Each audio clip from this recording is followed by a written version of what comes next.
ಬೆಂಗಳೂರಿನ ಪದವು ಎಂಬಲ್ಲೇ ಕಾರ್ಯಾಚರಿಸುತ್ತಿದ್ದ plywood ಕಾರ್ಖಾನೆಯೊಂದರಲ್ಲಿ oil boiler ಸ್ಫೋಟಗೊಂಡು ಇಬ್ಬರು ಗಾಯಗೊಂಡಿದ್ದಾರೆ.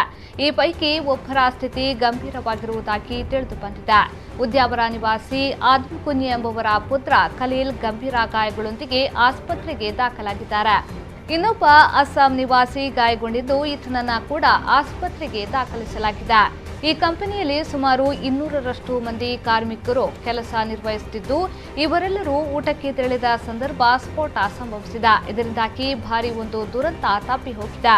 ಸ್ಫೋಟಗೊಂಡ ಬಾಯ್ಲರ್ನ ಅಲ್ಪ ದೂರದ ಕಚೇರಿಯಲ್ಲಿ ಕೆಲಸ ನಿರ್ವಹಿಸಿದ್ದ ಖಲೀಲ್ ಹಾಗೂ ಅದೇ ಪರಿಸರದಲ್ಲಿದ್ದ ಅಸ್ಸಾಂ ನಿವಾಸಿ ಗಾಯಗೊಂಡಿದ್ದಾರೆ.